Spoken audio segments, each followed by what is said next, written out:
Tip channel. என்னன்னா இந்த குரலை எங்கேயோ கேட்ட மாதிரி இருக்கா? எஸ், ரொம்ப நாள் கேப் விட்டதுக்கு அப்புறம் இப்போ உங்களை மறுபடியும் சந்திக்க வந்திருக்கோம். வாங்க வீடியோக்குள்ள போலாம்.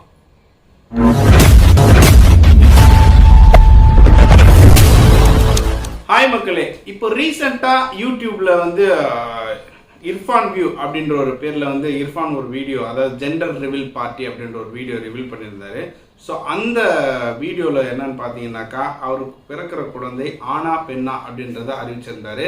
இது சரியா தவறா அப்படின்ற கேள்வி பல பேருக்கு இங்கே இருக்கு. சரி அப்படின்னு ஒரு சிலரும், தவறு அப்படின்னு ஒரு சிலரும் சொல்லியிருக்காங்க. அது பற்றின சட்டம் நிறைய பேருக்கு தெரியல. அது பற்றின வீடியோ தான் இது. தங்களுக்கு தெரியாத சட்டம் ஒன்றும் இல்லை, தங்களுக்கு தெரியாத சட்டம் ஒன்றும் இல்லை. ஸோ ஃபர்ஸ்ட் அந்த ஆக்ட் என்ன சொல்லுது அப்படின்றத நம்ம பார்த்துருவோம்.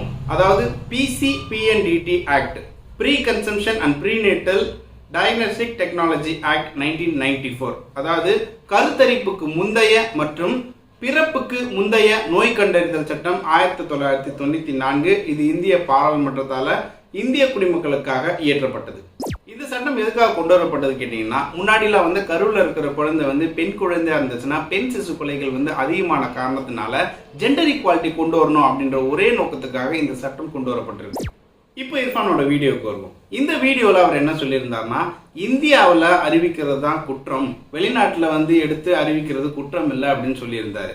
அதுக்கு சில பேர் ஆதரவாகவும் சில பேர் எதிர்ப்பும் தெரிவிச்சிருந்தாங்க. ஆனால் உண்மையிலேயே சட்டம் என்ன சொல்லுது அப்படின்றத நம்ம பார்க்க போறோம். இந்த சட்டம் சிறப்பான சட்டம். இந்த சட்டத்தை பொறுத்த வரைக்கும் அவுட் சைட் இந்தியாவில் பண்ற கிரைமுக்கு டெரிட்டரியல் ஜூரிஸ்டிக்ஷன் நேரடியாக சொல்லப்படலை. அப்படி நேரடியாக சொல்லப்படாத பொழுது நம்ம எதை பார்க்கணும்னா, ஜென்ரல் கிளாஸஸ் ஆக்டை பார்க்கணும். ஸோ ஜென்ரல் கிளாஸஸ் ஆக்டின் படி பொதுவான சட்டங்களை தான் எடுத்துப்பாங்க. அந்த பொதுவான சட்டங்கள் தான் இந்திய தண்டனை சட்டமும் குற்றவியல் நடைமுறை சட்டமும். ஸோ இந்திய தண்டனை சட்டத்தை பொறுத்த வரைக்கும் பிரிவு 3 மற்றும் 4 பார்க்கணும். குற்றவியல் நடைமுறை சட்டத்தை பொறுத்த வரைக்கும் பிரிவு 188 பார்க்கணும். ஸோ இந்திய தண்டனை சட்டம் பிரிவு 3, 4 பார்க்கும் பொழுது, ஒரு இந்திய குடிமகன் வெளிநாட்டில் போயிட்டு குற்றம் செஞ்சிருந்தாலும் அவர் இந்தியாவில் செய்யப்பட்டதாக கருதி இந்திய நீதிமன்றம் தான் அதை விசாரிக்கணும். ஸோ அப்படி பார்க்கும் பொழுது அவர் துபாயிலேயே போயிட்டு இந்த ஃபீட்டஸை செக் பண்ணியிருந்தாலும் இர்ஃபான் இந்த சட்டப்படி குற்றம் செய்ததாக கருதப்படுவார். மேற்சொன்ன இந்த சட்டப்படி இந்த குற்றம் செய்கிறவங்களுக்கு பிரிவு 5 மற்றும் 6 கீழ் பார்த்தீங்கன்னாக்கா 3 வருடம் சிறை தண்டனையும் 10,000 ரூபாய் அபராதமும் விதிக்கப்படும். எதுக்காக மெயினாக இதை சொல்ல வரேன் அப்படின்னு கேட்டிங்கனாக்கா, அவர் முக்கியமாக இந்த வீடியோவில் வெளிநாட்டில் பண்ணால் இது தப்பு இல்லை அப்படின்னு சொல்லிட்டு ப்ரொமோட் பண்ணியிருந்தாரு. அதை யாருமே தப்பாக எடுத்துக்கிட்டு அதை ஃபாலோ பண்ணக்கூடாது அப்படின்றதுக்காக தான் இந்த வீடியோ. அதனால் சட்டம் தெரியாமல் தவறான கருத்துக்களை பரப்ப வேண்டாம். சட்டம் அறிவோம், சமுதாயம் காப்போம். இந்த வீடியோ உங்களுக்கு பிடிச்சிருந்ததுன்னா லைக் பண்ணுங்க, கமெண்ட் பண்ணுங்க, ஷேர் பண்ணுங்க.